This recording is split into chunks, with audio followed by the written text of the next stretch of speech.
এটাকে আমি স্যালুট জানাই। প্রচারণা হচ্ছে ধানের শীষের, আমিও প্রচার করছি ধানের শীষের, আর এক প্রার্থীও প্রচার করছে ধানের শীষের।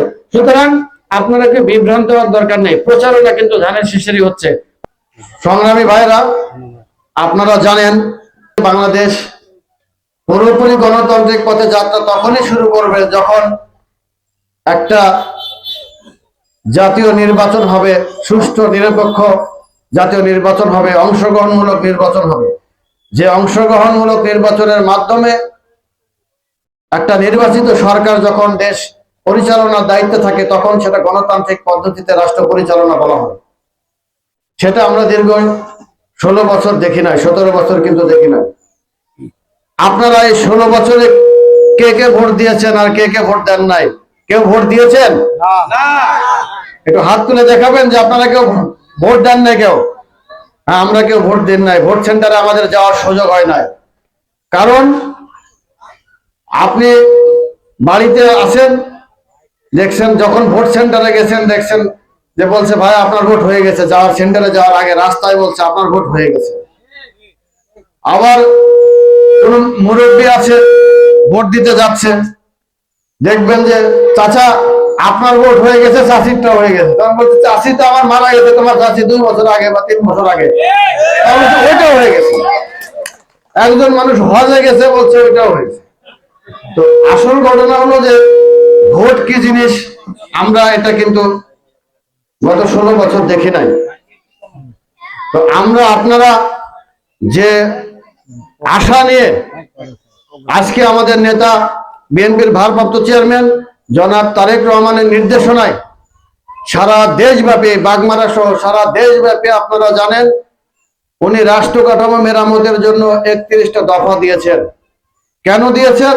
16 বছরে স্বৈরাচার শেখ হাসিনা এই রাষ্ট্রটাকে ধ্বংস করে দিয়েছেন। প্রতিটা সেক্টরকে দুর্নীতি করেছেন, লুটপাট করেছেন, প্রশাসনিক ব্যবস্থা কাঠামো ধ্বংস করেছেন। যার কারণে উনি এই রাষ্ট্রটা মেরামত করে একটা সুখী সমৃদ্ধ রাষ্ট্র করার জন্য দেশনায়ক তারেক রহমান 31 দফার একটা কর্মসূচি দিয়েছেন।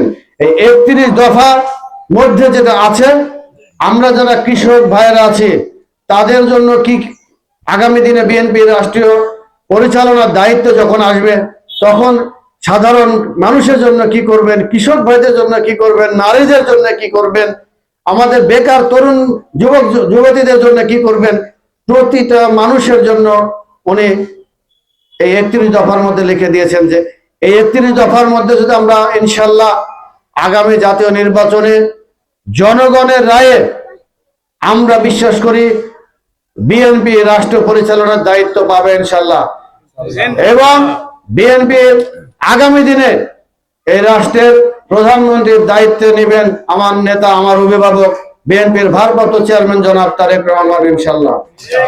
উনি প্রধানমন্ত্রী হওয়ার পরে এই 31 দফা বাস্তবায়ন করবেন, এটা ওনার প্রতিশ্রুতি। 31 দফার মধ্যে আরেকটা মূল একটা নাগরিক আমাদের অধিকার যেটা, সেটা হলো স্বাস্থ্য। আমাদের মা বোনেরা যারা বয়স্ক বৃদ্ধ আছেন তারা কিন্তু এখন বাড়িতে বসে কি চিকিৎসা পান না। হাসিনা এই সেক্টরটাকেও ধ্বংস করে দিয়েছে, শিক্ষা ব্যবস্থা ধ্বংস করে দিয়ে গেছে।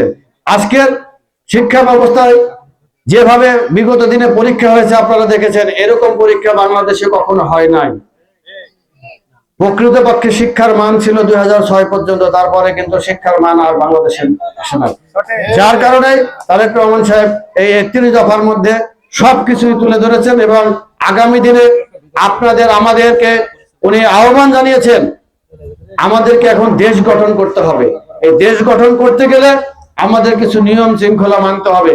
কারণ আমরা শহীদ রাষ্ট্রপতি জিয়া রহমানের দল করি, আমরা শহীদ রাষ্ট্রপতি জিয়া রহমানের আদর্শ মেনে ধারণ করে দল করি, আমরা দেশনেত্রী বেগম খালেদা জিয়ার ন্যায় নীতি সংগ্রামকে আমরা ধারণ করে রাজনীতি করি, আমরা আমাদের আদর্শিক নেতা, আমাদের অভিভাবক যার প্রত্যক্ষ সরাসরি নির্দেশনায় আমরা এই গত 17 বছরে স্বৈরাচার শেখ হাসিনাকে পতনের জন্য রাজপথের প্রতিটা কর্মসূচি বাস্তবায়ন করেছি।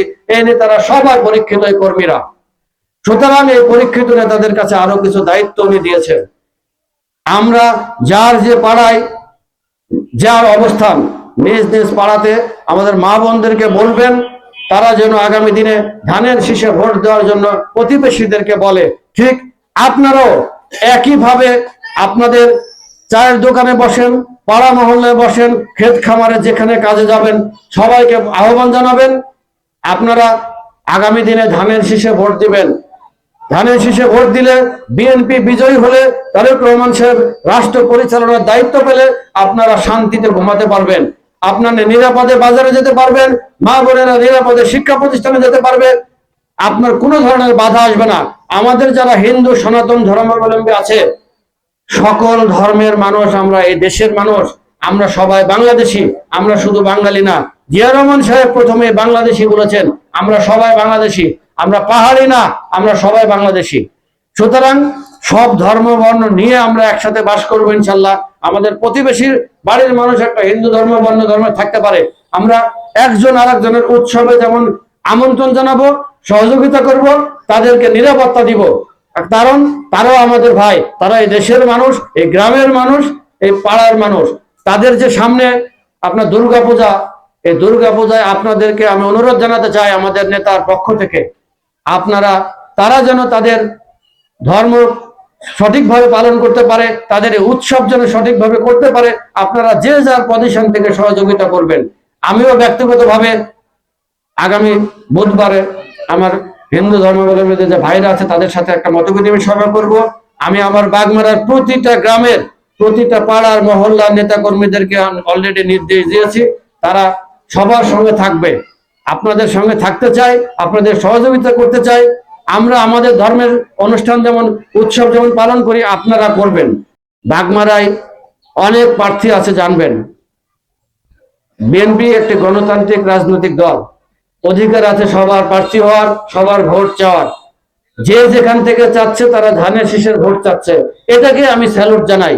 প্রচারণা হচ্ছে ধানের শীষের, আমিও প্রচার করছি ধানের শীষের, আর এক প্রার্থীও প্রচার করছে ধানের শীষের।